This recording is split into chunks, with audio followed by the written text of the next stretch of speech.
No, we're not ready. We're waiting for the treasurer. Wait for Sean, we're not sure what you want. I appreciate you waiting. Okay, we back on?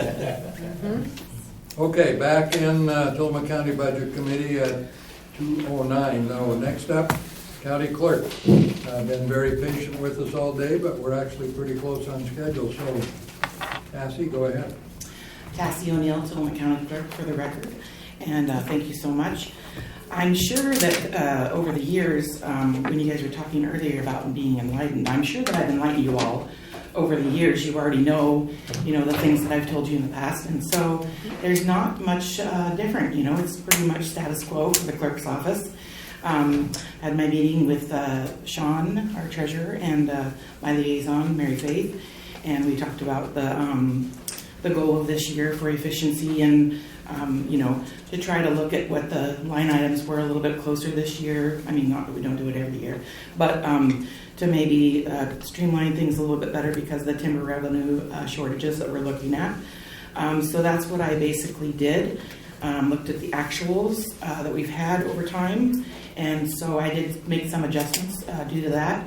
Nothing's huge, earth-shattering, anything different.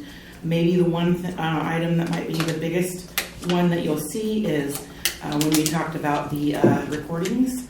As I had indicated last year, I knew they were going to be down this year, and they are. So Sean's recommended amount that she talked about putting for the revenue was $175,000. So I did move that down. So that's quite a significant amount because we will be short this year from what we had put in from last year's because the trend did happen as I had thought it was going to, and who knows what the future brings. I don't see any earth-shattering thing like, oh yeah, everything is going to start recording again with the interest rates and things in the market. So I've talked to a couple realtor friends about what they're seeing, and they're like, yeah, it's not looking so good. So it's back to the crystal ball. Who knows what that will look like. So like I said, there's the other items that in the budget that are, maybe, up or down a little bit. It's not like anything. I mean, if you have questions about anything, you're more than welcome to ask me about any of those, but it wasn't, a huge amount. We did receive some money this year that wasn't expected for grants through the Secretary of State's office and fundings. So that was about $15,000 all total for the year, which was not anticipated. So that did come in, and we did have some IT and IS items that helped cover. So that was good because we were having some technical issues with our department. So that kind of helped when we worked through with that with Jeff in the IT department. So that was helpful. As you know, things in our department are mandated by law. Elections, recordings, county court journal, that's the things that the county commissioners sign that are filed in our office, such as we have annexations and vacations that people file in our office, which I told Jasper to take down the special sign he's got out for all those vacations that people keep filing in our office. There's been a little bit of an uptick, which was really interesting. So that puts that on your plate as well, a little bit more. Board of Property Tax Appeals. We're the secretary of the board. We do dog licenses. In fact, I've talked with Nanda, with the K9, and then the City of Tillamook folks, and talked about some different things about maybe rearranging that. And so some of the details of that are still being looked at and worked through. And so the only thing we really do in our office that's not those mandated services that I just spoke of, which that's a lot of things. It's just, those topics, there's a lot involved in doing those, especially elections. As I sit every year, as I sit and listen to these budget hearings or things, it always goes back to, we could maybe ask for a levy and we could do this. I'm like, okay, well, sounds like that's what I'm going to be working on, coming up soon. And, when the, new jail went through, that was, that was 3 elections that we did to get that to go through. many of the people that are, I mean, 3 of you as the board are elected. Several of the people that are, doing their presentation, they're elected. Our district attorney, all of those folks, and so it's just interesting to sit here and think about how important that mandated service that goes to our department for just elections is huge, to running our county. And then when the surveyor was talking about how many plats they've been recording, it's been, those numbers are up. It's just which could potentially be really cool to maybe getting some more recordings for those properties selling and moving along. But it does create more work for both his office, the community development, commissioners, assessment and taxation, surveyor, I said, road department, AKA, and then all those departments that support us, the treasurer's office, the HR and all of that kind of thing. I should mention, so the other thing that we do that is not mandated, which is as a service to the community, and I know they really appreciate it. In fact, we're having more people coming from out of county in order to make appointments to do passports, because that is a revenue that's bringing in money when folks, they come and get their pictures taken for the $15. It's not earth-shattering, but it's, it's a service. It's the only place they can do that in the county, as well as get their passport, and people are just really thankful that we have that service. So that's bringing in revenue as well with the staffing that we have. We do have one position that's open right now. I'm really praying and hoping that gets posted today so that we can move forward. So because we only have myself as an elected official, a chief deputy, and 2 office specialist 2s in the department that do all of this. And I've asked for the 5th person back for years, and I'm not asking for it this year because Sean basically said, well, I could put the numbers in there, but it's probably going to come back out again because we're talking about the timber revenues that are, happening. So it comes down to like what you were talking about. It's like, okay, what's mandated do we have to do, or what do we not do? I've talked to one of the clerks in the state, and I am amazed at how much they do with just the amount they have of people. And I said, how do you do it? She goes, well, there's many things that we don't do because we can't. And I'm just like, ooh. I haven't gotten into all the details of what that means when she says that, but it's there's been a few things she says. I'm like, ooh, we should be doing that, and, and so I won't mention what county it is or those details. They're doing they're doing the best they can do with what they have, but that's like, wow. How many people will you be bringing in for like on the 16th of May now? So what we do, and I've done this for a long time, which is sometimes at my own pain, I guess I would say. I do a lot of the ballot drop pickups myself using a county car in order to save money to where we don't have, pay election workers or those folks to go do it. So I'll go do it, before work hours, regular work hours, or after work hours to do that, to try to, help with that. So we really have maybe all total maybe 15 people that are election workers that work the election. Now, that being said, there's 2 different boards that come in, and that's about 11 people. So those other stragglers are maybe folks that just work on election day, where we have to have someone at the drop location at 8 o'clock to get the ballots and close the ballot drops. So they might might be their only day they're working. And we do have other we have maintenance people who even will help us with that as well. So we're not paying for those either. Or I've had election workers, if they live in South County, they, on their way to work, bring the ballots in with them as well. So I've really, over the years, tried to do as much as we can with, the 4 staff. And like I said, by the time the election's over, I'm like, sometimes I'm like, well, that's really, you're doing that to yourself. But it's, to save money for the county, and so it is what it is.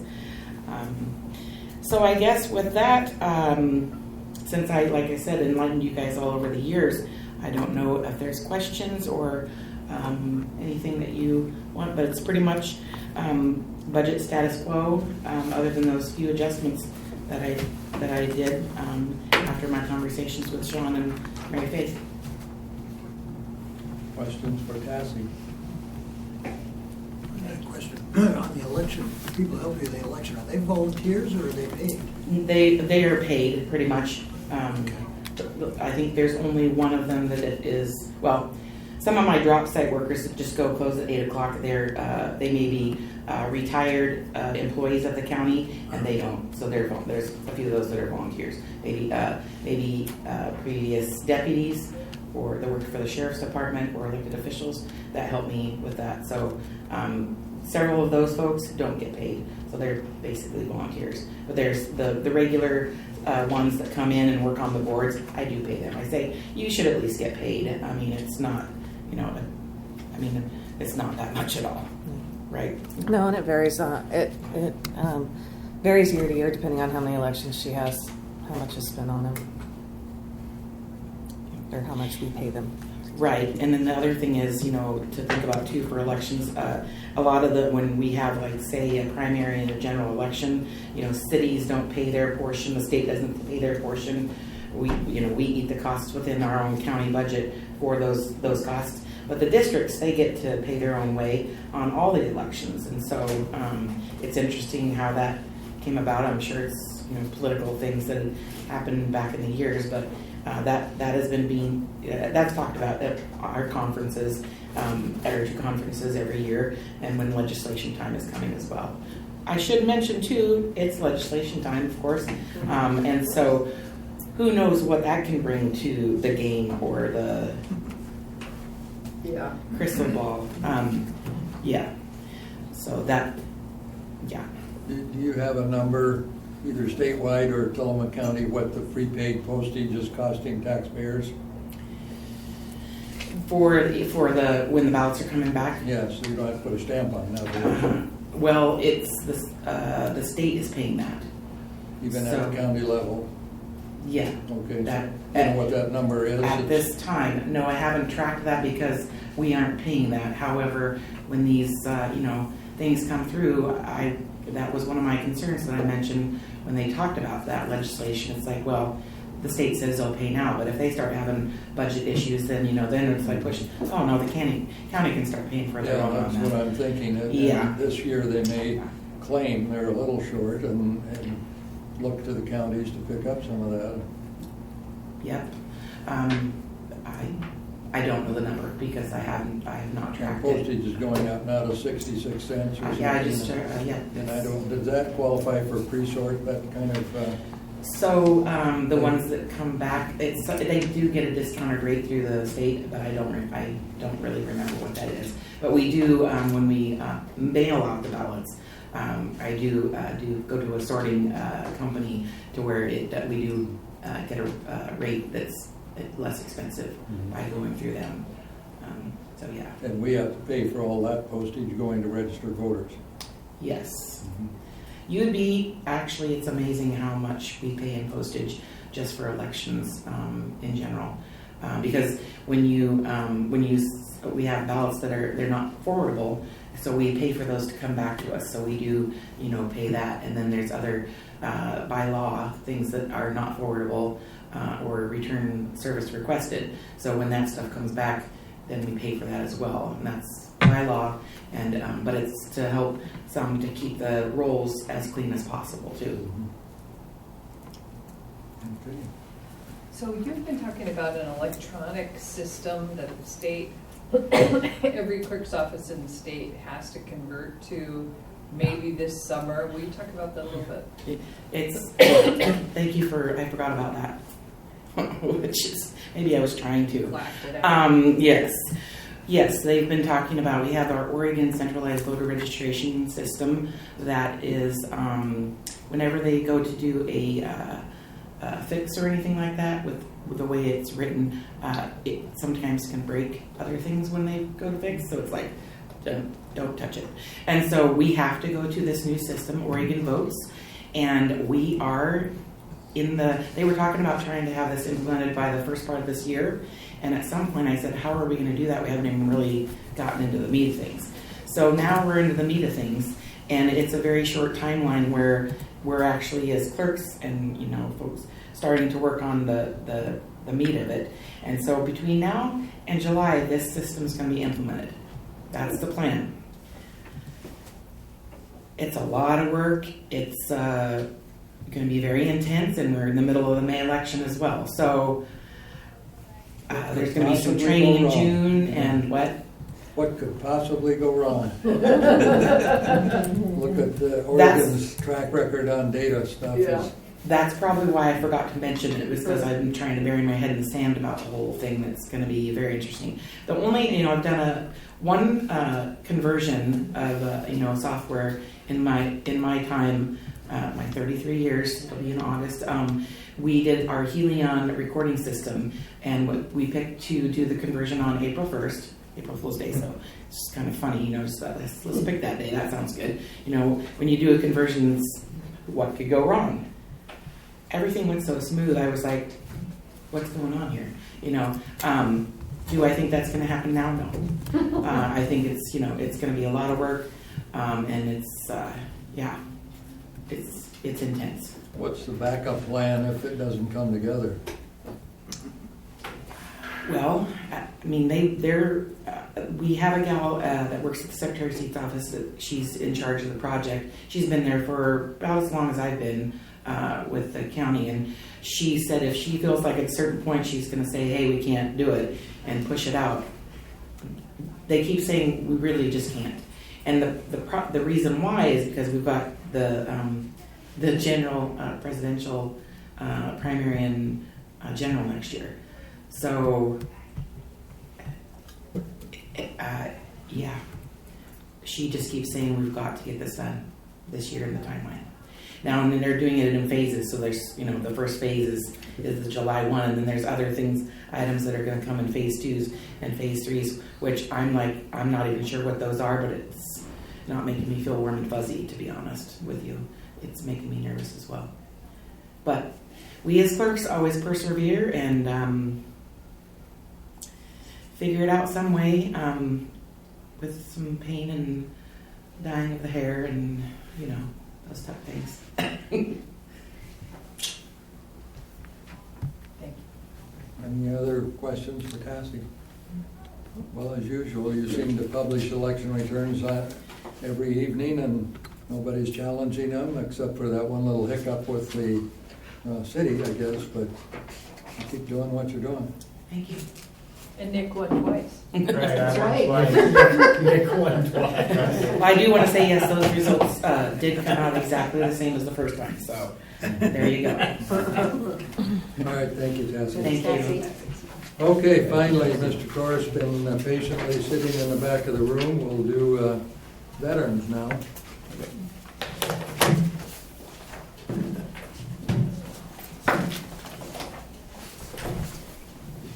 Nick Torres, Tillamook County Veteran Service Officer for the record, And city council member. and City Council. Let's see.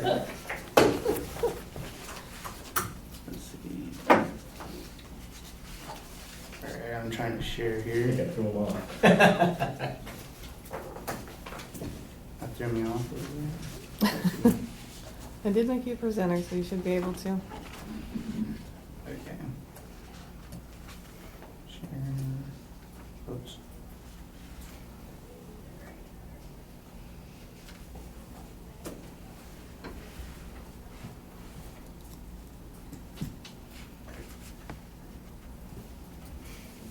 Alright, it's not There may be a little bit of a delay. popping up. That's alright. You want me to try and pull it up in mine? Yeah, if you can pull it up off the email and share it.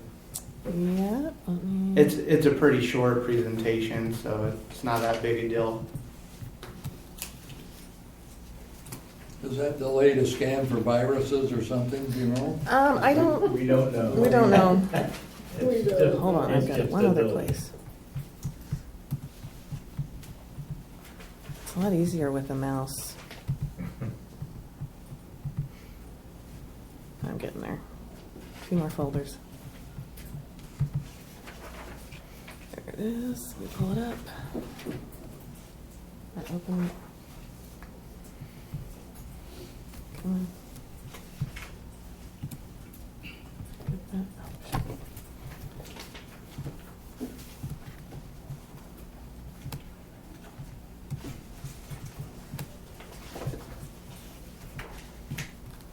It's okay, Sean, we can just Nope. roll without it. Oh, it's Oh, coming. there it Okay. goes. It's going. Yep. Deborah can see it on her It's end. on, yeah, external screens. David, can you see it? Oh, yeah, hold your computer on. Yeah.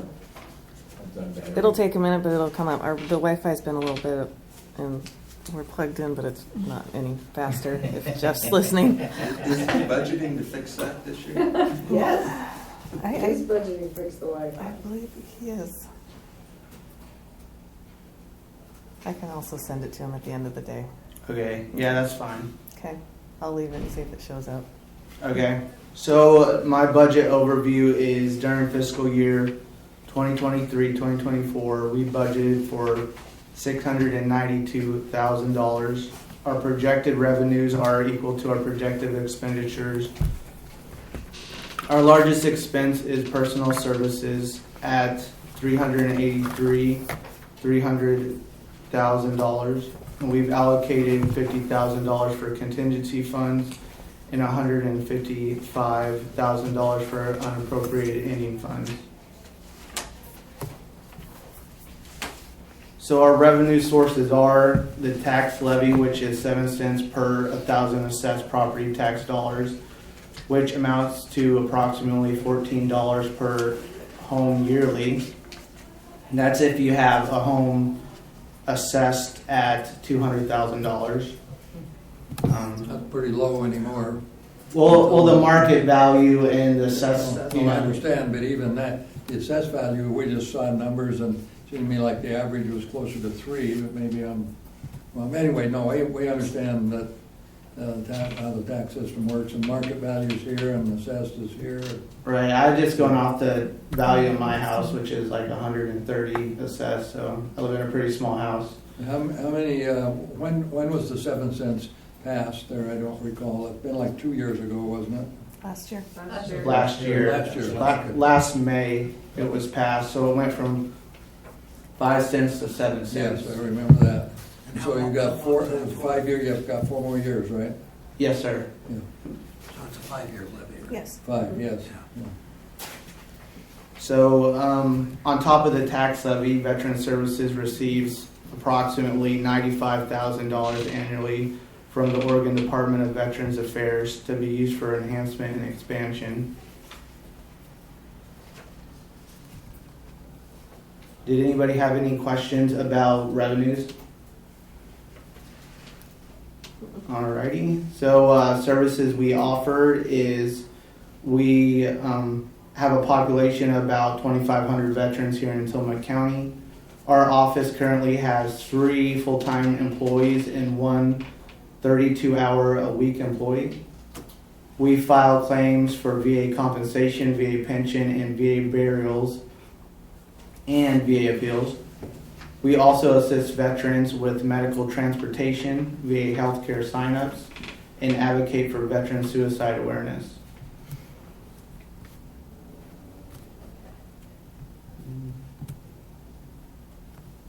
So computer software and licensing we're purchasing this year is we use a software called Vetrospect to upload claims to the VA. We're requesting $1,796 to cover 4 office computers, and we're also renewing our subscription for Photoshop and Elements. The cost for this is about $200. Only one person in our office has this software.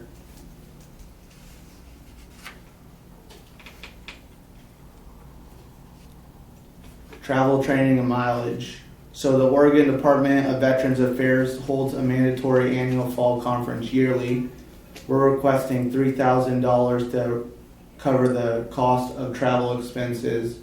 In the years past, during the COVID pandemic, we did everything via Teams. And I advocated for the uses of Teams going forward because we invested in that software, and the ODVH powers that be, they weren't into it. So we'll be traveling, and that's a mandatory training to maintain our accreditation. So we couldn't do our job without going to this training. And it's always in the state of Oregon.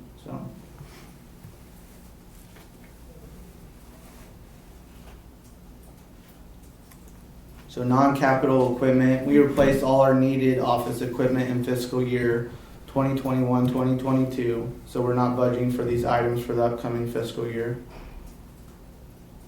Contracted services. This year we're sponsoring Yoga for Veterans through the NCRD and Tillamook YMCA. Tai Chi for Veterans through the YMCA. We'll be using ODVA enhancement and expansion funds to support those programs. And also we'll be sponsoring the Tillamook County Veterans Memorial. Is that the one that's planned for up at where the roads come together on the first and the main drag? Yes, where the old Shell station Yeah, used to be. It's ODOT property, but we have an agreement saying that we can use it for about every 10 years we have to renew the agreement. So Who's the lead group? The reason I ask is they applied for a grant from Tillamook PUD, our annual community grants, and they were not selected because it wasn't, we, the board, didn't think it was well defined enough yet, and so we're hoping to come back again. So who's the lead group behind that, and where's this coming from? So the lead group is a Tillamook Revitalization Association, the local VFW, Councilman Doug Henson, and myself. So I'm representing the VFW in that aspect, and I'm the one who filed for the grant from PUD. Yes. So I think, to like get off subject a little bit and talk about the filing of the PUD grant, it had to be done before the end of this calendar year, 2023. Yes. Is that correct? Yes. So we were just gonna do phase one, but Councilman Henson already secured labor and construction in kind to cover that cost. So we're all set. Well, the message is if you need something else on that, it was very favorably received. It simply needed a little more definition. At least that was the consensus among the board members. So if you need something else and the signage or whatever might go with it, ask again. Okay, yeah, we'll definitely be asking again. Okay. Alrighty, so the total for contracted services is $30,000 for next fiscal year. That's what we'll be asking for. So Nick, that does include the $20,000 for the memorial, correct? Yes, Okay. it does. And you feel you could take that out of the levy that you get? 100%. So in this fiscal year, we are projected to bring in $360K. So far this year, we brought in $387K. So we're $27K over that projection. And also, Roll and Easy Stones went from working full-time OS2 down to 0.8 VSC, and I believe that was a $7K cost savings. So And I'm not concerned about your budget. I'm concerned about it coming out of the levy when maybe it should come out of donations from the community. But I talked to Doug the other day, and I know he's working on this very hard. I know you're working on this very hard. TPUD would like to help you work on this very hard. So I'm the overall cost of this Veterans Memorial. Can you give me an idea of what that is? between 130 and 150K. And there's some costs that aren't they're foreseeable, but they're not easy to project. Say we destroy a curb, bringing in all the heavy cranes and the memorial itself. So yeah. Okay, understand. And it'll be up to the the commissioners, of course, to approve that $20,000 expenditure. Yeah, I'm not saying it's a bad idea, I'm Depends on I how was our just levy's asking. written, right? How our levy's written, what we're allowed to use it for, and I don't know anything about that other than I know everyone who says if you write a levy, write it correctly, Yeah. so you can use it for the things you want. And I don't know how ours is written, so probably a good legal question to be sure. So could it come out of the enhancement and expansion funds? Are there restrictions on that money? No, it cannot. And I've already posed that question to leadership at ODVA, and they just directed me to another grant. And they said, no, it can't come out of the enhancement and expansion funds. It would have to come out of the levy. just understand, I'm full supporter here, I am. I just want to make sure we're not going to get ourselves into trouble some way. Right, and that's a good question to ask Joel, and I'm sure we're bound by the ORS when it comes to veteran services tax levies. So, Has ODOT approved the placement, the use of that space yet for the memorial?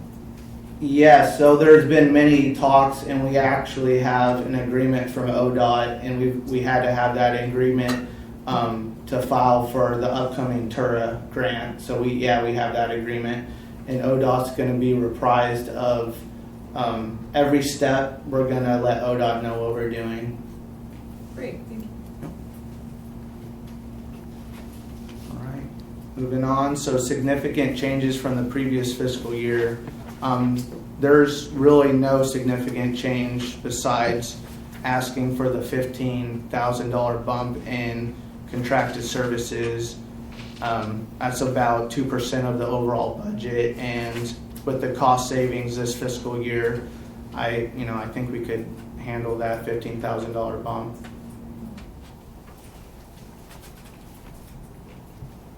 And that is it. Is there any overall questions or questions about expenditures? I've got a question for Sean. Yes. This is the first department I think I've seen where the indirect cost allocation has actually gone down. Use less services. I mean, Okay, services yeah. and budgets, that's, Okay, perfect, I'm just asking. yeah. Inside that black box Yeah, called they- Maximus or whatever it is that gives us indirect rates, right? You would do that by formula of some sort, right? Yes, it does it in the background, yeah. Some auditor-approved thing. I inherited it. Oh. And honestly, I don't know that there are too many other systems out there, other than having an employee do it. So I don't think, we haven't recruited recently, and we haven't requested like too many services from IT, so that's probably, cost savings there also. You're a very self-sufficient department, that's great. So Nick, I do have a question for you. So you guys got an additional couple of cents in your levy and the last levy. Do you have plans to provide more services with that? Or was that a hedge against inflation? Tell me a little bit more about that if you would remind me. I'm sure you told us when you went out for it. So it was a hedge against inflation, but in the long term, that wouldn't have supported our 4-person staff. We would have eventually ran out of money. So I felt that it was necessary to ask for the 2-cent increase, just so we had a better long-term financial plan. I can remember back on that. The original levy was barely enough to cover the expenses, and then it did not keep up with payroll increases, the normal increases. So at the end, there was starting to be a deficit, so we realized that 5 cents wasn't enough. Yeah, the veterans were receiving a transfer from the general fund. It wasn't huge amounts. Right. My predecessor, Bill Hatton, he took on the Marine Corps mindset, like do less with more, but that didn't really transfer to the civilian life. And he tells that story, so it's not. You mean we don't have any $5,000 hammers? No. So you said there are roughly 2,500 veterans now. Is that more or fewer than, say, 6 or 8 years ago? In other words, is the pool, I know a lot of the older ones are no longer with us, but then some younger ones are coming out of recent engage, so where are we, up or down? So with VA statistics, it's projecting that we're going down. But that's, that's hard to, calculate and manage without like a census. We just got done with like 20 years of war, so there's going to be veterans from Iraq, Afghanistan, and other places in the Middle East, the Philippines. And a lot of our Vietnam veterans, World War II veterans, Korean War veterans, they're passing away. But that leaves, their spouses behind, and they're a lot of the times eligible for VA benefits. But I would say the number is going down. But if our population increases in Tillamook, that might not happen, because of the buy-off. But Somebody's been listening. Isn't the largest base of veterans now Vietnam? It's not World War II any longer, is it? Oh yeah, by far. At the Tillamook Air Museum on Veterans Day, we had 5 World War II veterans, and one was Sean's grandpa. Yep. Or was it your great grandpa? No, Grandpa. Grandpa. Well, yeah, Mr. Blanchard. But yeah, and that was very hard, even like tracking those 5 World War II veterans down, extremely hard.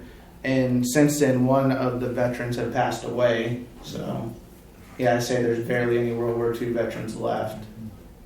I have a really good friend, a neighbor at another location who, I think he's just turned 98, and he's sharper than all of us in this room.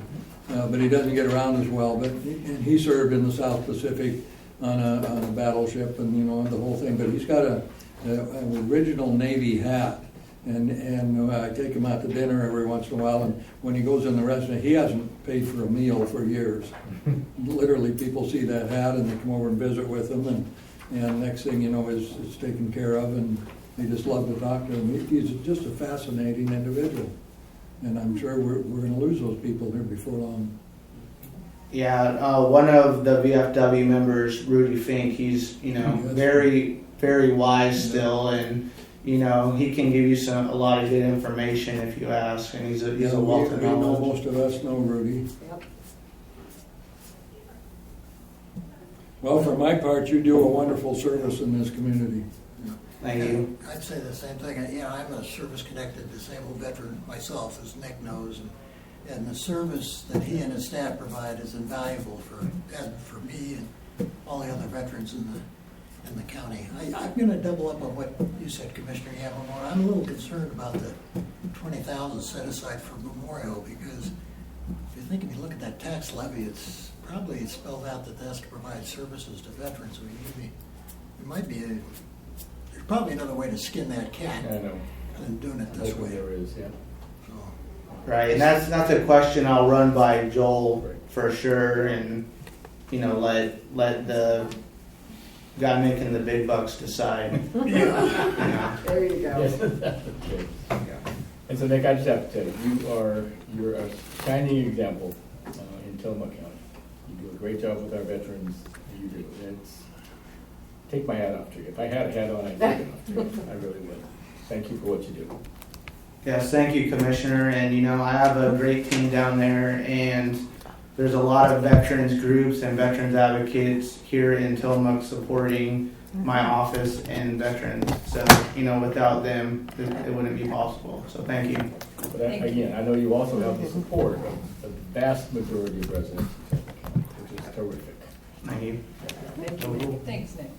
Well done. Thank you. Thank you. All right, we have one left, certainly not the least, but she's the last one. So let's have her come up, Sarah, she's in the back of the room.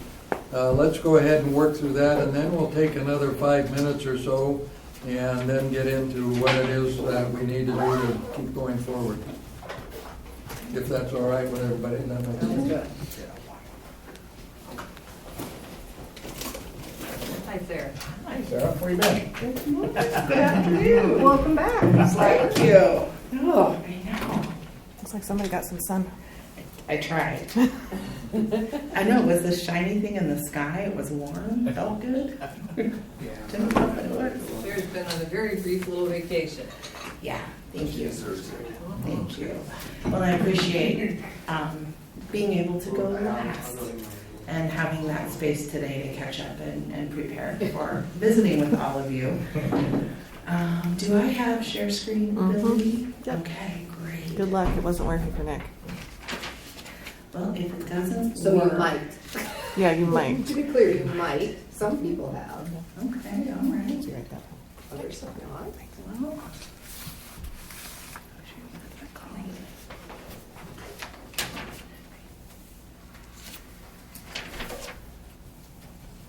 give me just a second here.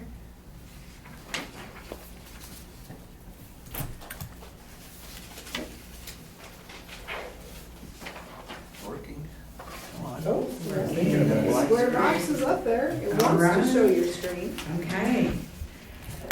All right, well, It's working. The technology gods like you. Sorry, Sean. finally somebody does.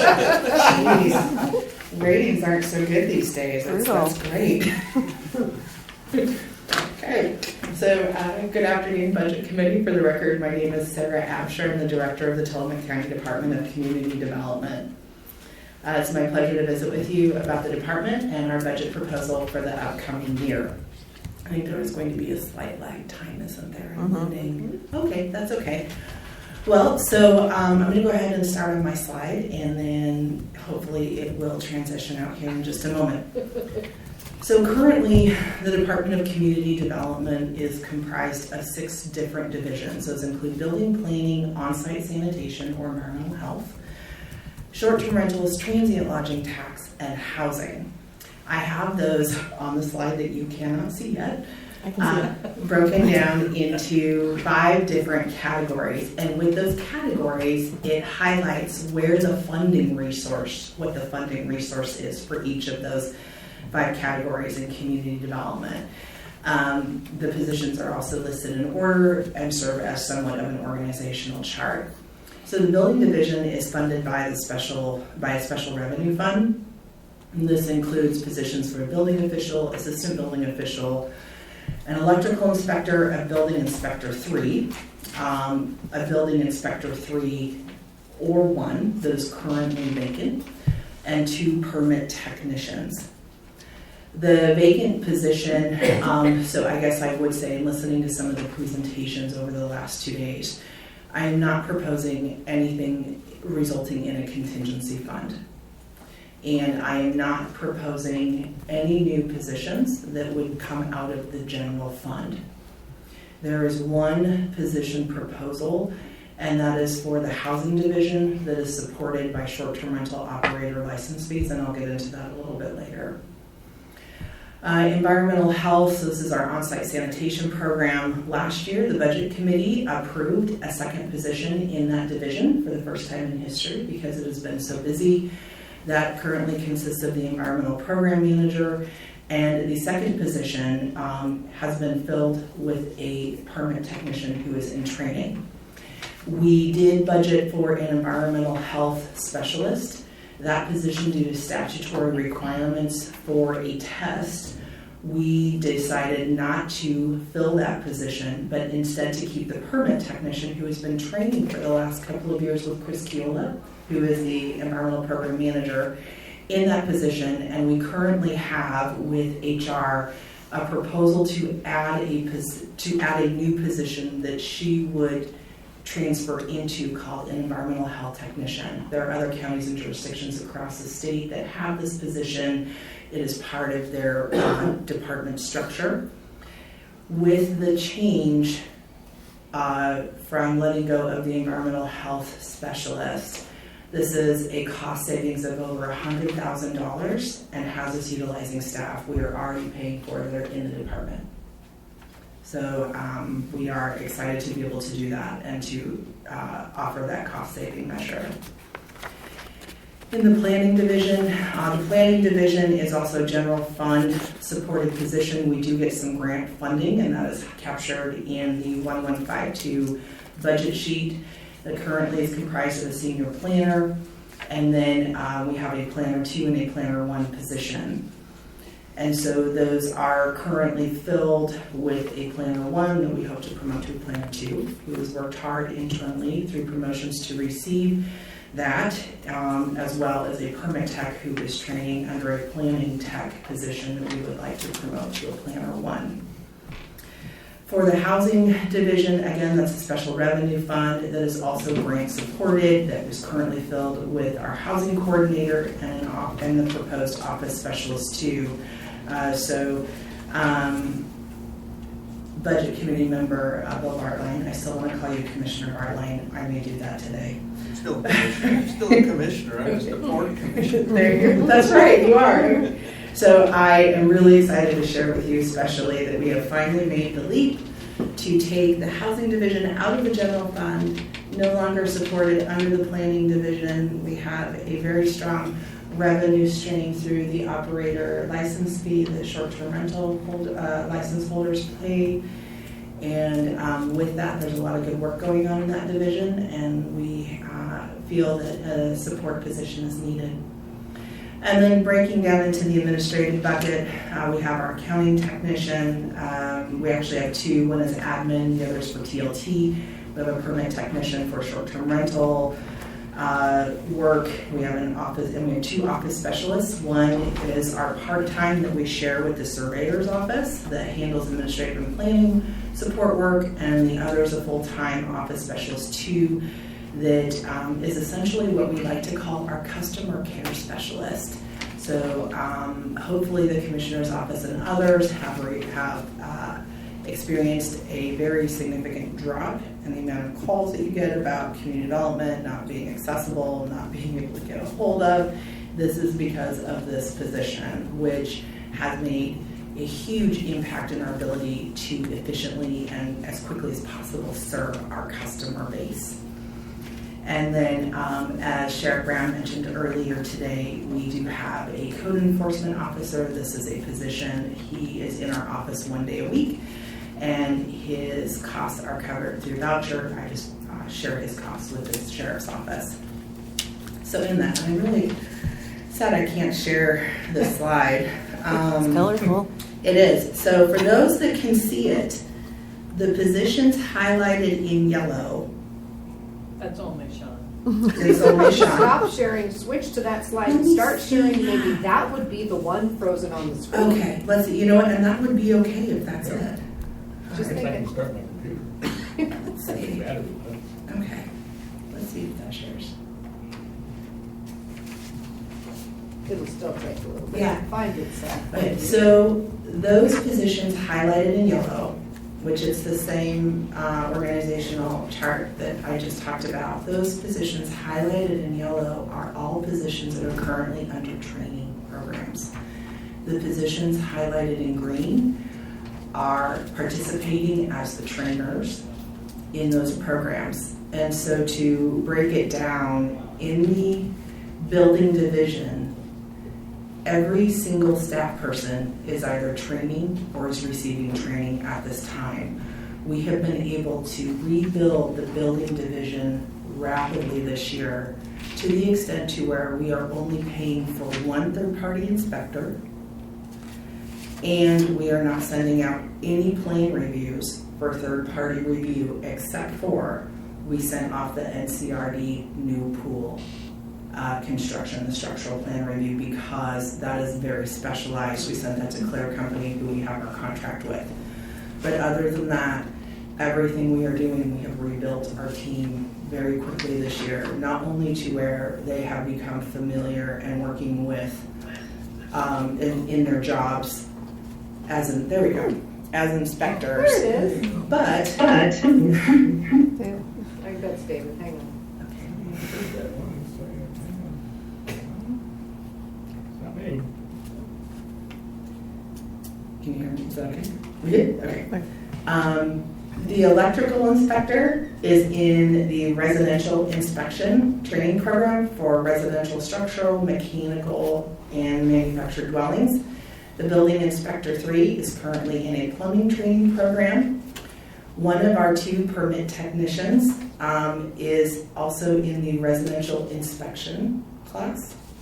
And our newly hired permit technician is studying for her ICC Certified Permit Technician certification. We had 2 permit techs this last year that passed their ICC permit tech certification within a year, which is unheard of. So I am really excited that we have such a young, talented team of professionals. And when all of these trainings are done in October, all of these people will be able to cross-train for inspections or be able to perform various inspections as well, which will then continue to keep us nimble and reduce the need to rely on third-party services. In the environmental health section, Chris largely is working with Angela on training so that she actually is to the point where Chris has to supervise her work and sign for her. But there are a lot of sanitation, inspection, field work, and desk audits that she's able to do independently now, which has been huge. For planning, Melissa, as our senior planner, is assisting me in training subordinate planning staff. And then I, in turn, am also working with her to keep her going. As you know, I do a lot of planning work myself. I have a hearing tonight, actually, for a new subdivision phase.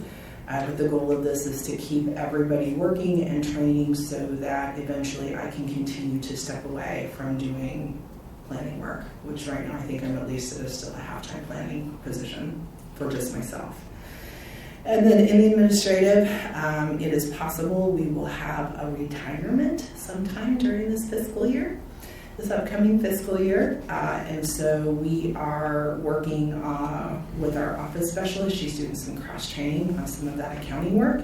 And then also the permit technician for the short-term rental program is in the Oregon Residential Inspection course as well. So all of our inspection courses are done through the Building Codes Division through the state. We've developed a fabulous partnership with them, and the best part is that it's all free. All of the highlighted training that you see on the screen, we have done in-house and without any external costs to the department. Well done. Thank you. I'm very proud of that. And like I said, they'll all be, most of these trainings will be wrapping up in October. The other goal this year is to be able to open the counter for more planning services as we continue to do that internal training with planning staff. And this largely reflects, as you know, John Morgan was here this year, did a operation evaluation of the department. And if you recall, he said we are one of the few departments he's ever looked at where he concurred that additional staff was needed. And we've been able to continue to fill our staff. And then also, again, focusing on those training resources so that we can continue to be nimble and promote within. Let's see if I'm going to be able to, I don't know if this is going to work. Let's see. So the next slide that I have for you that you cannot see, I'll just talk about it. So what it is it's largely, it shows the relationship of all of the divisions within the department and the crossover. It also highlights the relationships that we have with other county departments and local and state and federal agencies. I know that there's been conversation that you've heard from other department heads about a GIS person. So I too would like to offer my support that the budget committee consider keeping that position in IS's department.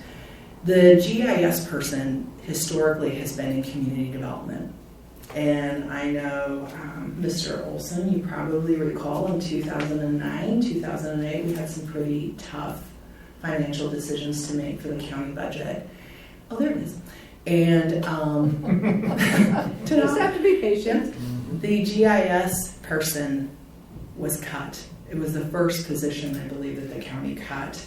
And I will tell you firsthand, I've seen how we have fallen behind in tools and resources, data collection, information sharing, etc., that we have not seen since that position was cut. With that, I will tell you just in community development, we have a lot of work to do for housing, short-term rentals, implementation of the biological opinion, looking at, when we get to our housing needs assessments in the future, along with our housing production strategies. A lot of planning work today all relies heavily on GIS. And Wendy Schenk has been so generous with her time. But I know that there are things that I ask for or will need to ask somebody for in the future that will probably extend beyond what she's able to do with time and resources. My professional opinion is that that is one of the most important positions that we could have in this county for multiple reasons, and that extends to emergency management and others. I do a lot of work with communities. There's a lot of GIS work in emergency preparedness and emergency management, and I'm sure Director Lady and others have shared that with you as well. So I just want to put that plug in for that position. Before we leave that topic. Yeah. So, Sean. Yeah. If we fund a GIS person, Mm-hmm. my mind's kind of spinning right now. Could we put that in community development? Could community development find some, you're doing a great job in finding funding out of all your different departments. Can you find a way to fund a portion of that position? And can we find a way through the indirect cost allocation to I'm paying behind. paying behind? Okay. You're behind, yeah. Okay, I'm just thinking out loud, I'm just trying to Yeah. figure out a way that maybe we can do this. Well, and Sarah, when we talked earlier, I think it was with Denise that brought this up as well. You know, we asked, did the person that we had for a year move forward the GIS needs? And the answer was no. That is no. That is the right answer. And so then the question was, is it a position that we need, or perhaps are we at a place structurally where it is a contractor we need to help us get our systems to where they need to be, that maybe then could be maintained by a GIS person, but that the needs that we have for GIS may not align with the individual we may be able to hire. So I think what I'm hearing from you and others, Chris Lady, that GIS is very important. I think it would be very beneficial for us to sit together with all of the departments that you know that are using GIS and talk about exactly what we need and determine if it's a person or if it is perhaps a service, at least in this initial year, to move it forward. So I invite you to think about that as we're talking to. Thank you. I think, honestly, I think either would work. I think it depends on the level of need and the consistency.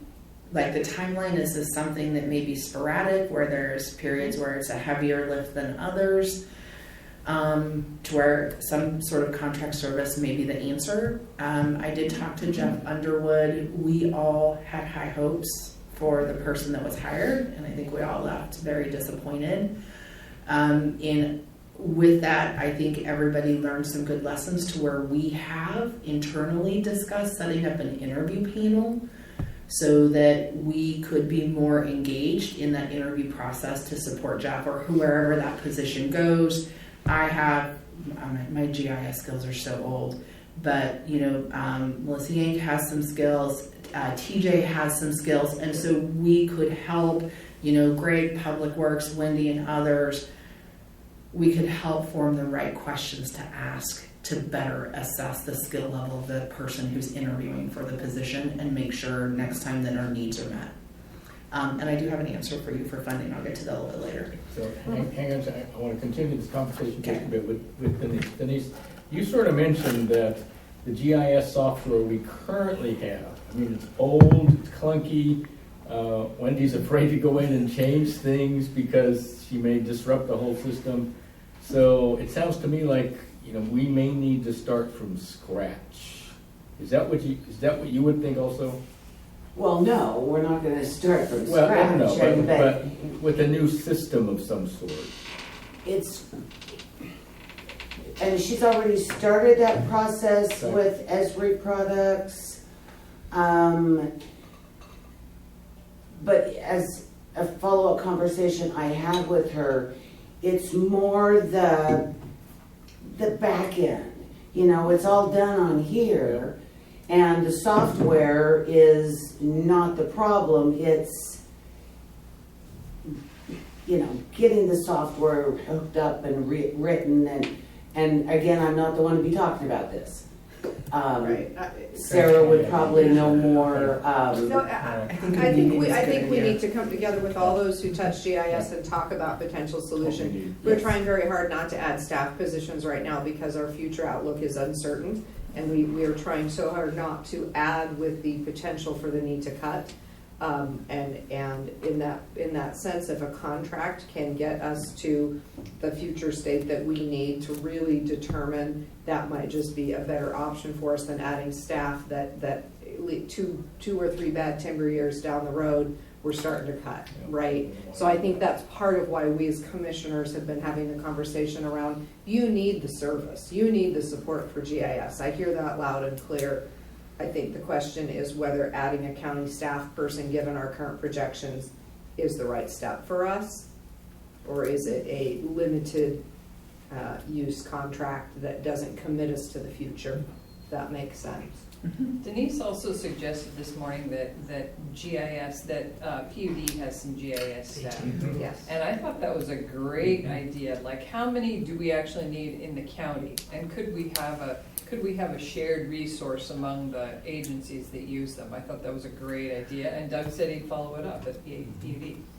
That's an option. I don't know if it's workable, but you don't know till you ask. And I know there's been some exchange now between the county and PUD people. Right. And, we're looking at exactly the same geography.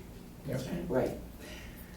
So Donnie Van Sant, who I believe is a GIS person at PUD, or was for a while, he actually worked for the county as well and did some GIS work with Wendy and supported that at that time. And he's fabulous. Yeah, I think I know him. Yeah. Cassie, did you want to weigh in? Well, I had also talked about this GIS before as well, and I did talk to Nathan because they have a GIS person as well. At So the him and city. I have had a conversation about the GIS in general, and that maybe us as the county, PUD, them, and others could go together. So him and I have had that conversation at one point as well. So I think the city of Tillamook would be a good, So maybe there's a Someone to bring to the multi-agency Yeah, I see something for me. co-op or something of GIS people with one or two or three people or whatever, and there's some money that changes hands to keep it going, and they either work on projects or long-term updates or who knows what. Yeah, I think a conversation, I will see that part of it continues at least at PUD. Secretary of State also has added a GIS person through their elections division as well. That could be possibly a resource. I could talk to them about. I've talked to them a little bit about it, but I don't know what that fully could mean for what we're talking about right now. Terrific.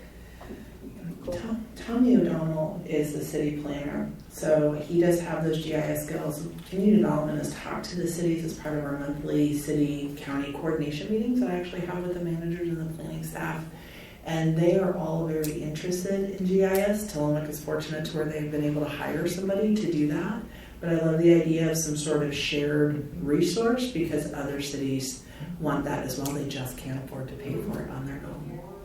So I think it's a great idea. And again, I'm sorry to interrupt. Go That's ahead. okay. Nope, that's all right. It's all right. I'm on your time today. So quickly running through budget summary by division. So admin, no additional staff requests. You do see that $40,000 licensing software. That's for Granicus. Part of that is refunded through the transient lodging tax. We do have some salary increases. We, like other departments, are struggling with bank fees as more customers are using credit cards, and so I'm going to talk about that in a minute. For planning, which is 1152, we have maintained our training budget for FEMA certifications. My training costs will come out of the general admin fund. What you see there is for the FEMA certifications for at least 2 of the planners. As you guys know, the certifications are critical to our operations. Other than that, we don't have any other certification needs. For planning, contract services, we were over quite a bit this year. In planning, we had John Morgan's expense for about $17,000. We brought on Mr. Kearns, which I believe will be reimbursed through the public safety STR piece of the operator license fee because he is directly doing that short-term rental work for us. What you see proposed is solely to cover our attorney fees for the buyout. So Tillamook County, since the pause was initiated, many of our partners that were part of the Oregonians for Floodplain Protection kind of went away, took a break. Tillamook County did not. We were the only jurisdiction, one of the few entities that kept going and working during the pause that Congress implemented. And so I think that has paid off for us. I think that has been money well spent. Informing the coalition so the commissioners are aware. What we did not want to share in that presentation the other day was that the first meeting, the kickoff meeting for the coalition, we are going to be asking our partners to come back forward and start contributing to the legal fees that will continue to incur. Tillamook County should not be footing the bill alone for the entire state of Oregon for this implementation. So I do not expect that we will go over that $30,000, but just given everything that's been happening, that's what we have estimated we will need. With that, printing and advertising, you do see a small increase in publication costs. This is just because of doing business. You do see a small increase for software and licensing, and then again the bank fees, which I'll talk about in a minute. For sanitation, which is 1153, again we've got that cost-effective savings where we are utilizing existing staff in that permit tech position. I do hope to continue to work with HR and bargaining with the union at some point to get that environmental health technician position, which will not be a significant increase in salary. But we are striving to do that as we continue to slowly expand the sanitation division. And then in building, which is 120, there are some increases and decreases. So the big ask there, and again, this is a special revenue fund. You see the computer software licensing at $15,000. Digital services are not free. Electronic services and operations are not free. What that is for us to move into a digital age to get the software and licensing we need to start doing electronic plan reviews, which will ultimately increase efficiencies and help us respond to our customers quicker and more efficiently. And that is not a contingency fee. We actually sat down, we've been shopping around with the various electronic plan software licensing products. We had hoped that the building division was going to give this to us for free, and they have changed their mind and are actually the jurisdictions that are using those services for free through them are actually now going to have to start paying as well. So we tried, but we're going to have to pay for that software, and we feel like we will be able to recoup that through our fees. Office supplies went up because I'm pleased to say we actually have more staff in the building. We are not third-party contracting out as much. You do see a decrease in non-capital equipment. Contracted services we have kept at $250,000. I hope I do not need to use that, but the reality is we're still, getting our feet underneath of us. Our goal actually with the building division this year is to start recovering the special revenue fund. We've spent quite a bit of money the last 2 years to keep that division in operation, and now we are tightening things up so that we can start replenishing that fund for future use. That is a special revenue fund, and it's supposed to be so that during lower peak seasons, economic downturns, we have that money in the budget to maintain our staffing levels and operations. So we want to start replenishing that. You do see more rebates and refunds. That is largely because of the increase in interest rates. We ended up refunding some permit fees because people decided not to build as those interest rates climbed. Another thing, you do see assistant building official and building official. I have been serving as the county's building official since last May, and I will continue to do so for as long as needed. I do not collect that salary. I do get a small increase for my role in that position. Brian has been our assistant building official. He came on board in June and has done a terrific job. Part of the goal of this year at some point will be for me to step aside and for him to step into that role officially. And because we are focused on training, we would like to eventually reopen that building inspector position. One of the things that he and I are talking about is not to fill the assistant building official position at this time. We may not need it. So we definitely want to keep it as part of our division staffing structure, but we may not have to hire that when he steps into the building official position. So these last 2 or 3 things you spoke of, would they be better off in the general contingency? No, they're special No, 'cause they're revenue. special revenue. That's especially, okay, Yeah. got it. Thank you, Doug, it would be perfect if, and I had that first thought too, and then I was like, no, No. special revenue. You're right. Yeah. Okay, go ahead. Thank you. But it is part of our strategy again. We want to be really careful and thoughtful about how we start replenishing that special revenue fund for the building division. And so that is one of the steps that we are evaluating at this time. Moving on to housing, which is 122. So again, as I mentioned, it's our first time pulling this out of the general fund, and it now has its own special revenue fund that is supported by short-term rental operator license fees.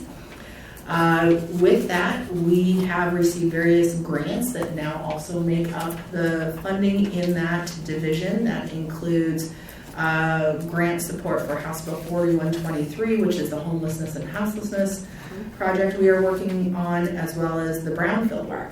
So we received a $500,000 EPA grant this year. We have hired consultants to help us with both of those programs. And so you will see some contracted services costs coming out of there.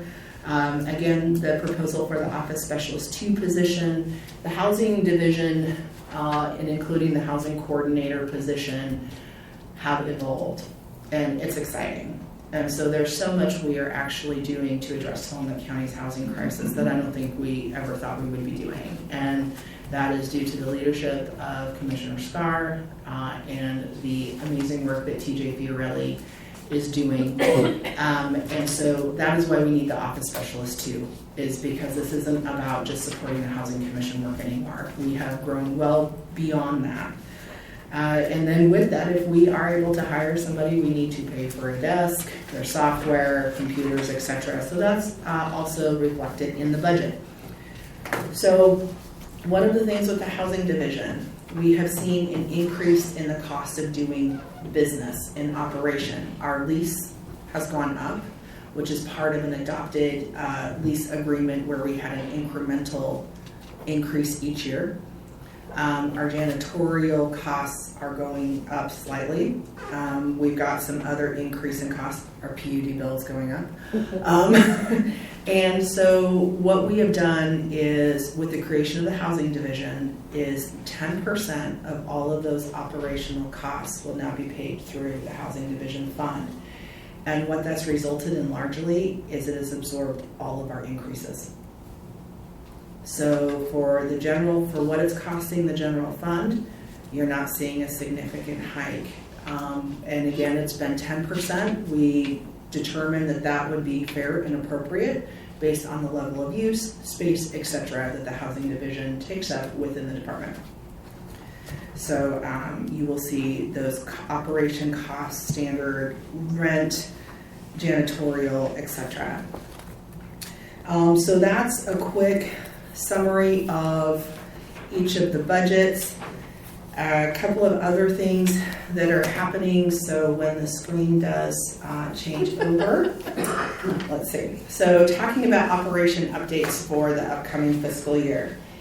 In housing, so again, we have House Bill 4123, the Brownfield program, implementing and managing local housing production strategies. So we've already developed a couple of those. Those include the property tax exemption. It includes the local grant funding program that we've recently awarded a significant amount of money to 6 local projects. Other things that we've got going on, so Mayor Scott will be coming to Manzanita in a couple of weeks to visit with you about Senate Bill 406. This is a pilot project proposal the legislature is considering that Commissioner Scar is leading and I am supporting, along with Senator Weber. And so if we are fortunate enough to get that passed through the legislature, that's going to add some more work to both the housing and the planning divisions, but it's going to be good work and it's much needed work, because what it's going to do is it's going to help us look at our zoning codes and get the financial and technical resources we need to promote more workforce housing within our communities and our cities in Tillamook County. In planning, what we're looking at is community plan and zoning updates. So that will follow with Senate Bill 406, but regardless of that, because we are doing work to promote housing in our unincorporated communities, we're going to be doing some planning work anyway. With that, anything that shakes out of the legislative session that is going to require us to do zoning code updates, we're going to have to get done.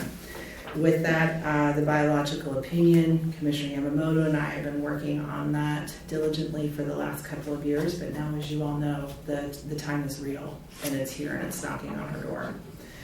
And then with that, other long-range planning projects, which will include updating the code enforcement ordinance for the county, along with our temporary use ordinance. So we did start those conversations, I believe, earlier or mid-2022 with Public Works, Parks Department, Solid Waste, Sheriff's Office to refine some of our temporary use permit processes. That want to get that done here this year, and then again working on that continued training. You cannot see any of this. Okay.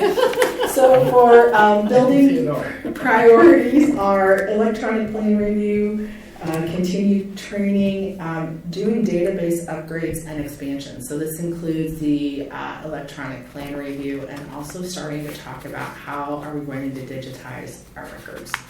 That's a big deal for the department. And then with on-site sanitation, so focusing on permits and training, the numbers for this coming year look really strong for sanitation. And that's usually our first indicator of what development is going to look like this year.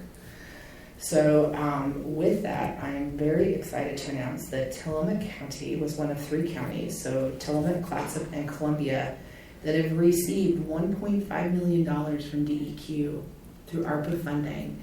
And what this is going to be for is for loans and grants to replace or repair failing on-site sanitation systems in Tillamook County. So we will share that pot of money.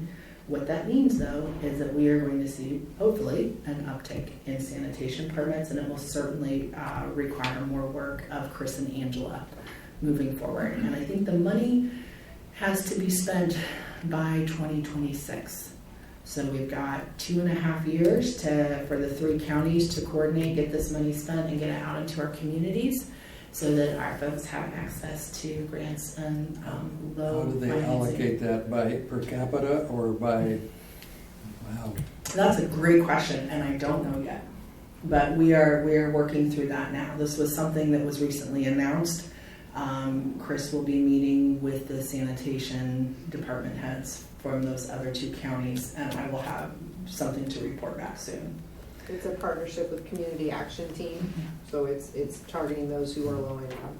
Mm-hmm. So it's a partnership through Community Action Team. They needed a financial backbone for it, so Tillamook County agreed to be that financial backbone and to receive the grant from DEQ. Thank you, Commissioner. Yes.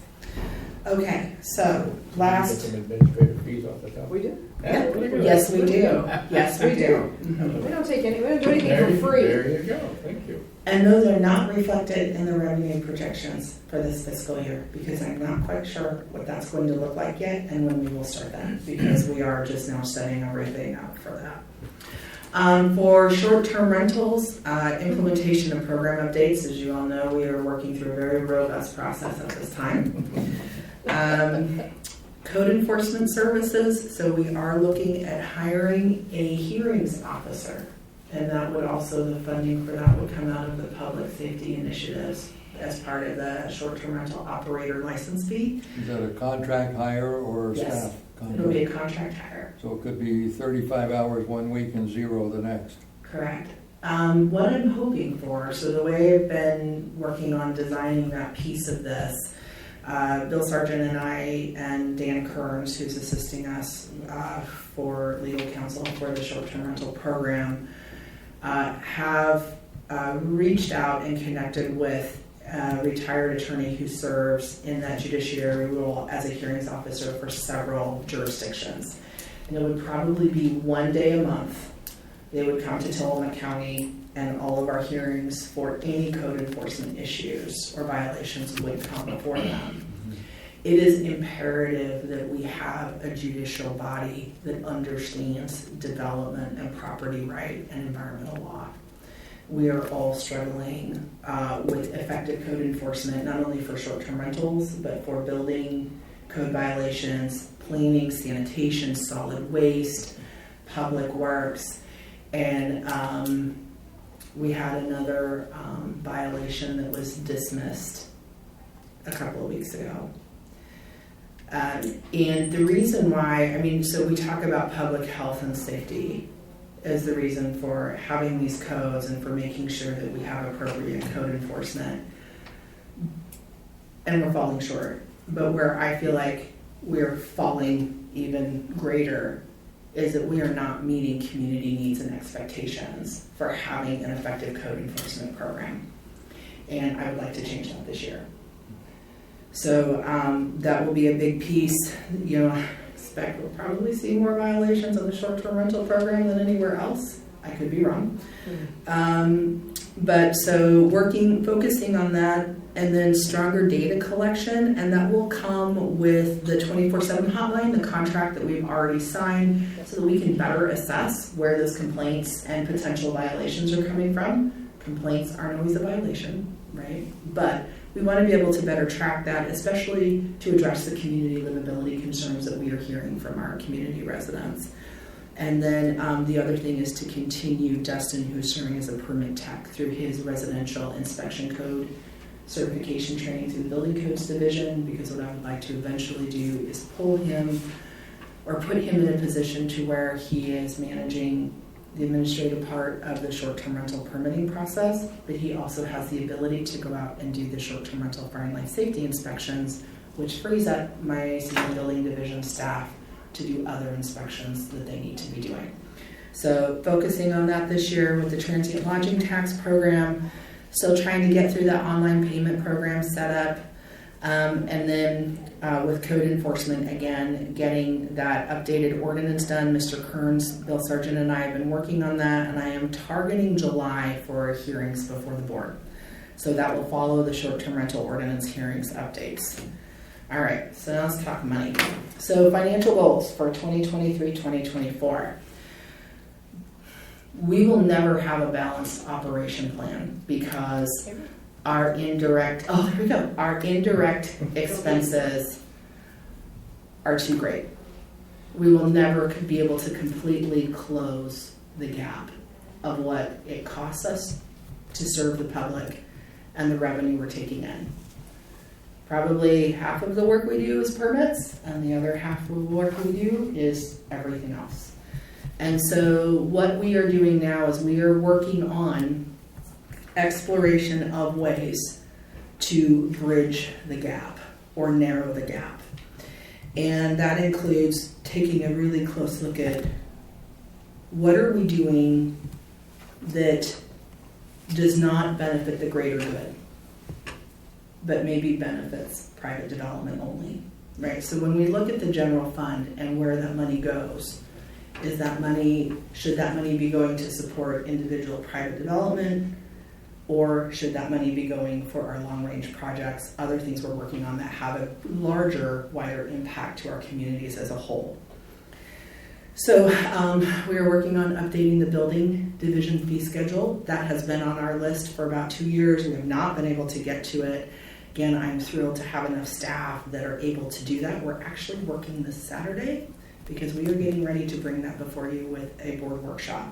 But it's hard to do during the day because of customers and responding to customer needs. So we've been doing that outside of this normal business hours. And we have discovered that we have some of the lowest building permitting fees in the state. So we're going to change that. Appropriately, of course. With that, we are also looking at what services are we providing that we should be charging for. Consultations are a big one. We know that especially other jurisdictions. I would say even within Tillamook County, charge a consultation fee anywhere from $50 to $100 an hour per staff person.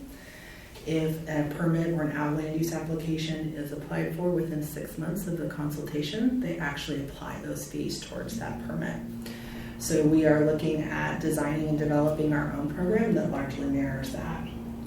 Bank fees are significant.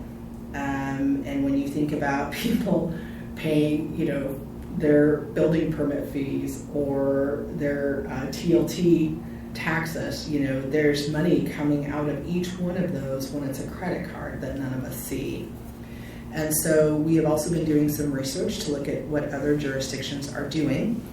And a lot of jurisdictions have what's called a technical support fee. We've talked to Sean and Deb about this as well to see how we could implement that here in Tillamook County in community development.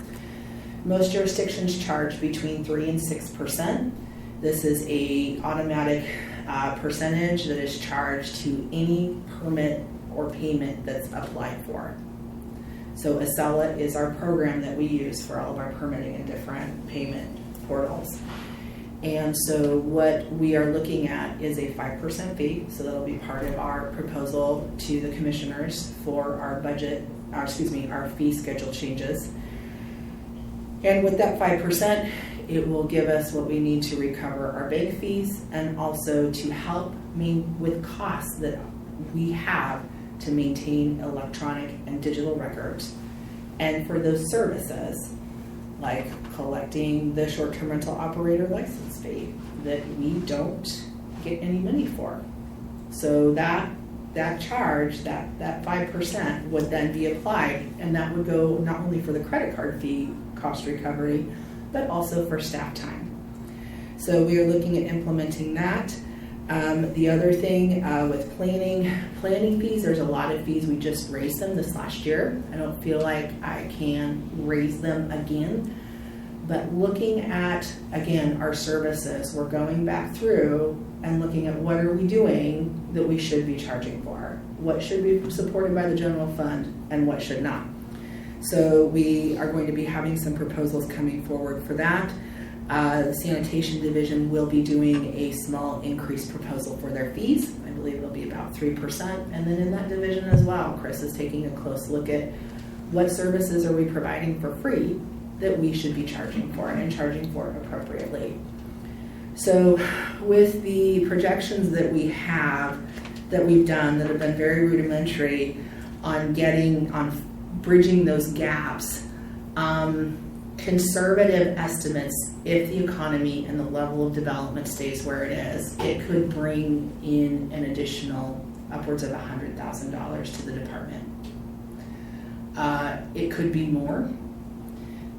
It will depend on the level of development activity, but that's conservatively what we're hoping for, and so it'll be interesting to report back and see. So, Commissioner, to your question then about a GIS person, yes, I think with that, if the commissioners chose, we do have a way to help support and contribute to. I want to make sure, especially for planning, we're closing those gaps. But I think that we would be able to contribute to that. When I designed some of the planning fees, understanding that GIS work would be part of the land use review process, that does account for some GIS work. So, and I'm happy to share a portion of those fees collected to help support that position when we are using that GIS person. We ended up, between Melissa and TJ and I, we've been able to string along what we needed this last year. But it would be great to have somebody who could do that for us and help us, and that would also actually make our permit review times run faster.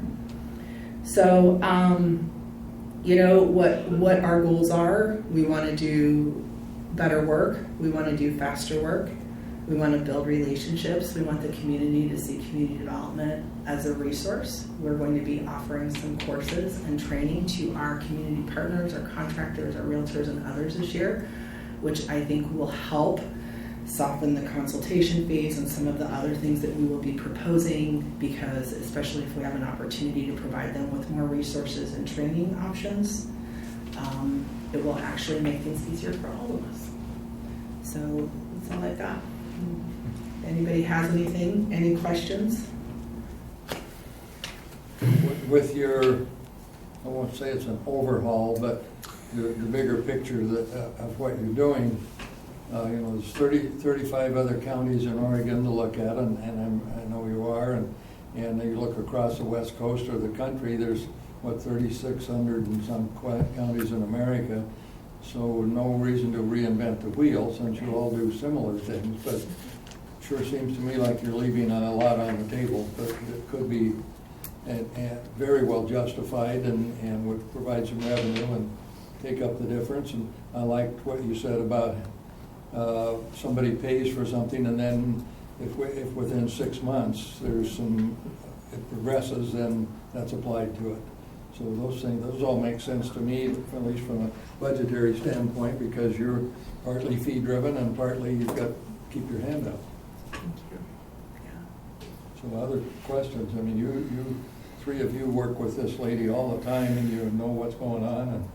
And I will say, for my part, she's been down South County here quite a bit recently, reporting on one thing or another, and always engaged. And you've got a good one here, keeping this stuff going. And it's also one of those departments where you don't get a lot of thanks for doing what you're you just simply don't. And very easy to get a disgruntled customer, and then that person goes off and has lunch with 4 others. Next thing you know, you got a failing something or other according to these people. So Yeah, Mom. I really appreciate all the thought that you put into how you want to grow and how you want to generate revenue and organize things, and it seems like a really good plan. Thank you. Appreciate you working so closely with Sean and Deb. It's going to be imperative to make sure that you're not doing something that they don't think is a good idea. But I know you're also working with this one, with Aaron, and that's terrific. Talk about thinking outside the box. This one is terrific at that. Crazy ideas. Sarah and I do a good job. Our Friday mornings at 7 a.m. That's the crazy idea time. A cup of coffee, and what do you think? Real coffee? Real coffee, because at 7 a.m. I can have it because I haven't had my real coffee at home yet. And Sarah, I agree. As a commissioner for 8 years, the first part of those years, the community development was a mess, and you inherited a mess, and you've brought it forward spectacularly. And I've been impressed with your work all the way through. I'm really pleased. Couple of quick questions. One is on the property tax exemption. Has anybody applied for that yet? They're getting close, so I believe we will have one applicant here in the next couple of months. And we've had a couple of cities, TJ's been going around and helping cities adopt a property tax exemption program. So it's not just the county now, we've had a few others that are going to be doing it as well. Good. So that brings me to the second part on the short-term rental fees. Mm-hmm. One of the reasons that we allocated 25% to public safety is because they were whining so much about losing property tax if somebody took a property tax exemption. Why are we still giving them the credit if we haven't got any out there? If we haven't given a property tax exemption yet, why do these special districts think they deserve some money? So, Commissioner Bartman, that's a great question. So I'm gonna try to answer that in a couple of ways because there are a few layers there. Be political now. Always. So where we're going to see our exemptions stem from is going to be the funding that was used from the operator license fee through our grant program to get these projects off the ground. We know several of the projects that we've given grants to will then turn around and come back and apply for the property tax exemption. So I think it's just because it's new. I know the fire departments, the fire districts, which was largely where that public safety initiatives came from. To this day, they talk about how thankful they are that we did that. And that it gives them a peace of mind in knowing that when those exemptions do roll through, they feel like they're going to be taken care of. And I think from a community standpoint, that's huge. And that's probably one of the biggest things we can demonstrate with the value of rentals in our communities. So, hang on, I think you're going to see a few here pretty quick. We just gotta wait for this stuff to get built. Okay. But I would have, probably shouldn't say this, but I'm going to say it anyway. I would have a problem with the city of Tillamook that doesn't have short-term, any money going into this thing or any property tax exemption for the fire department in Tillamook City to be getting any of the money, because they have pretty much, I can't help but say it, the city of Tillamook thumbed their nose at us. And I'm still bitter. Well, no, obviously, but that's okay. So here's, Never changed. when, Tell us how you really feel. You don't want to know how I really feel. so Commissioner Bartline, one of the best things that's come out of, I'm gonna help you. One of the best things that's come out of changes in leadership, I'm not talking about you, changes in leadership, and the partnerships that we are developing is, I feel like the city of Tillamook is just like this amazing breath of fresh air. You have progressive staff and leadership that are there. They wholly supported Senate Bill 406. Yep. There are things that they are doing. There are things we're doing together. And so, we should talk more about that. So I think there's some things that, It's going really well. It's yeah, going you really should well. know. Yeah, It's changed a lot. that's right. Elections do that. So, I think with the exemption program or other things, I think I see a bright future in that partnership with the city. I think if money goes there, it will be well spent. Okay. I promise. Yeah, I think, I had something else to say to that and I don't remember what it was. No, yeah, no, we're getting Well, there. we're right at the time we allotted for this, so I'll ask one more time. Does anyone have any additional comments, questions, observations, anything for Sarah? As usual, she's done an excellent job of putting her arms around probably one of the most complex areas of Tillamook County. More to Just want come, I my guess. thanks, because we had that crazy idea about could there be different or more fees less than a month ago, I think, and she's taken that back and already started to dig through it and come up with a plan. So it was when we started feeling the revenue crunch that we were already mid-budget cycle when we talked about it. So I just appreciate how rapidly you just continue to change direction to meet the need. So thank you for your work on that. Yeah, Sarah's already been sending me updated budget spreadsheets with increased fees on them. So. Mr. Chair, I don't see how she gets everything done that she's involved with. I just don't. I mean, outside of her department, the buyout, I can't, I'm just a mouthpiece for the buyout. This one right here is doing all the work on the buyout. It has been for the past 6 or 7 years that I've been involved in this. And we continue to work on it. It's difficult because it's a federal agency. But we're at the point now where I think we have to make some progress now. We're going to be behind the 8 ball. This is going to be disastrous for Tillamook County. It will be. So continue to work on that.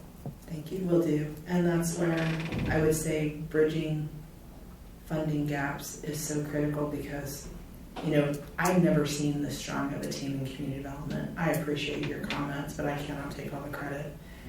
And I think that we are building a team at the right time because I think this is probably going to be one of the most difficult things we've been through in 50 years. And bridging those revenue gaps is important because we've got to be able to hang on to our staff in the future to get through what we know is coming. So we will continue to work and figure out how we find that funding and we make sure we're charging appropriately for our services so that we can have the staff that we need to help the county go through these very difficult processes in the future. Well, there's a lot of people who would love to tell us how to live. Unfortunately, and then you spend your time trying to move a mudslide with a teaspoon, but that's another subject. So with that, thank you, Sarah. Thank you, As usual, Sarah. you've done well. we're gonna take 5, and then we're gonna come back and see if we can reach some kind of a consensus for our treasurer and a way forward. So we'll take 5. Thank you. Have a great day.